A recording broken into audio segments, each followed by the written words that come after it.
Good morning to all of you. Welcome to Legal Matters by Sai Babu Sunkara. ఈ వీడియోలో ముఖ్యాంశం ఏమిటంటే 6 police సిబ్బంది Jalgaon police స్టేషన్కి మహారాష్ట్ర స్టేట్లో ఉన్నది సంబంధించినటువంటి పోలీస్ అధికారులకి 12 లక్షలు కాంపెన్సేషను ఇద్దరు వ్యక్తులకు చెల్లించమని గౌరవ సుప్రీంకోర్టు బెంచ్ వారు ఆదేశాలు ఇవ్వటం జరిగింది. సహజంగా మనం ఆర్టికల్ 32 కింద కాన్స్టిట్యూషనల్ రెమిడియల్ రైట్స్ కింద ఇలాంటి కాంపెన్సేషన్ పొందుతూ ఉంటాం. కానీ ఈ కేసులో పోలీసు వారు వారికి సంబంధించినంత వరకు మ్యాక్సిమం ట్రై చేశారు. అయినా సరే కోర్టు ఒప్పుకోకుండా 12 లక్షల కాంపెన్సేషన్ ఇవ్వడం అంటం జరిగింది.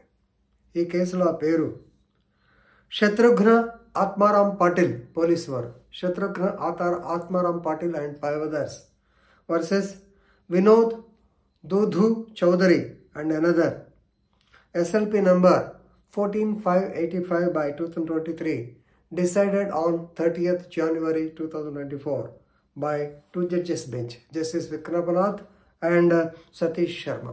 వీరి బెంచ్ దీంట్లో నిర్ణయం వినిపించడం జరిగింది.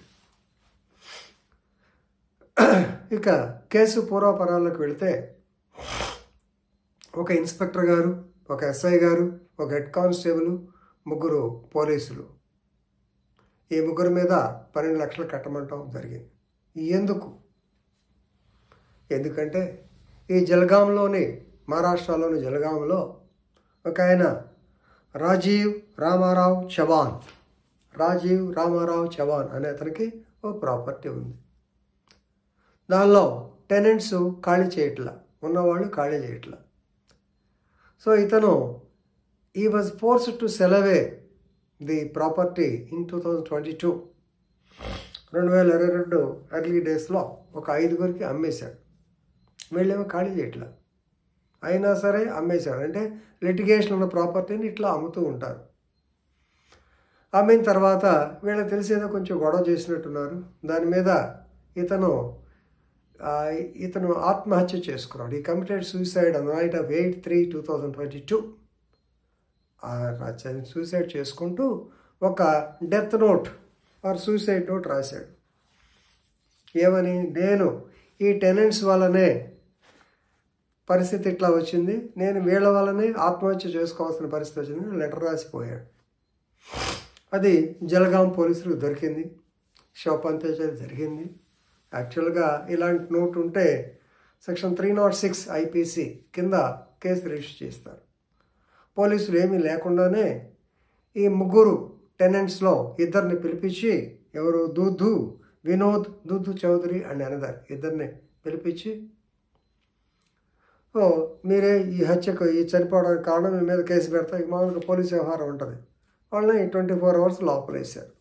లోపలేసిన తర్వాత ఈ లోపల ఏం జరిగింది, ఈ చనిపోయిన అతని భార్య, కొడుకు, కొనుక్కున్న 5 ఈ టెనెంట్స్ ఉన్న స్థలాన్ని డిమాలిష్ చేసి వాళ్ళు ఆక్యుపై చేసి పారేశారు.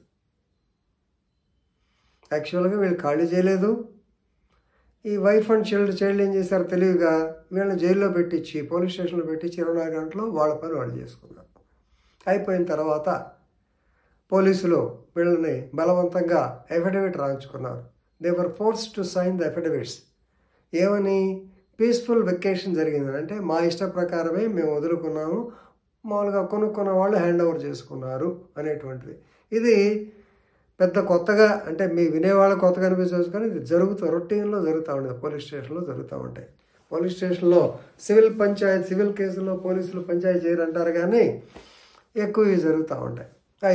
అయిపోయిన తర్వాత వీళ్ళు వినోద్ చౌదరి వాళ్ళు they have approached the police స్టేషన్కి వెళ్ళి ఇట్లా మమ్మల్ని అన్యాయంగా కొట్టారని చెప్పి ఆ స్టేషన్లో కంప్లైంట్ ఇవ్వటం. సో పోలీసు కంప్లైంట్ ఇస్తే ఏమి యాక్షన్ తీసుకుంటారు, ఏమీ లేదు.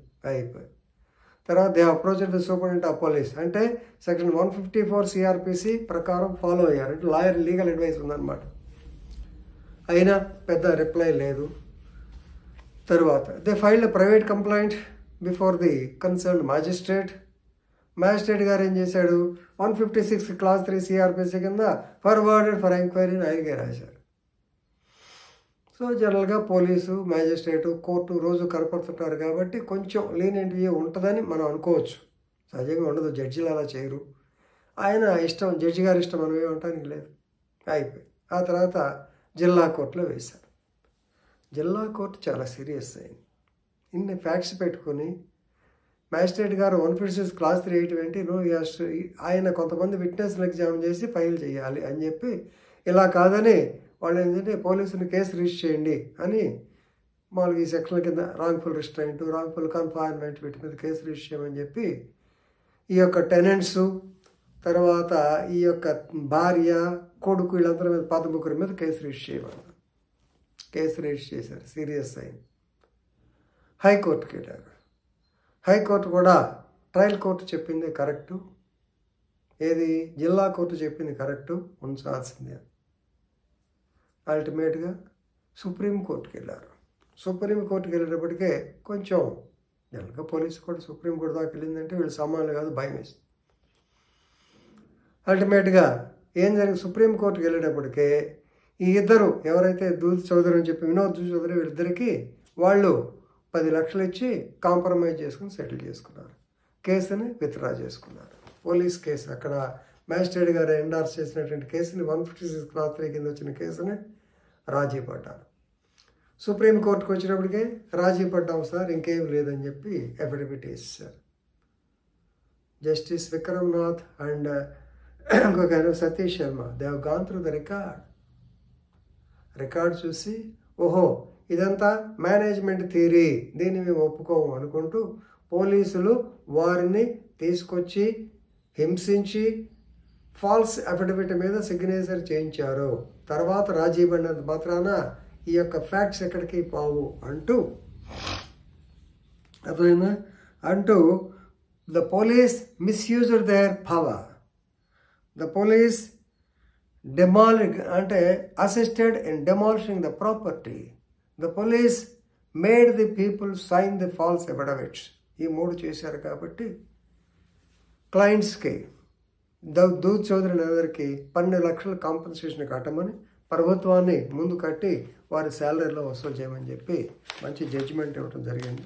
కాబట్టి పోలీస్ వల్ల ఇబ్బంది పడిన వాళ్ళకి ఇలాంటిది ఈ కేసు పనికి వస్తున్న ఉద్దేశంతో వీడియో చేస్తున్నాను. కాబట్టి దయచేసి కేసులో మీరు ఒకసారి చదువుకోండి, లీగల్ నాలెడ్జ్ పెరుగుతుంది ఖచ్చితంగా. ధన్యవాదాలు.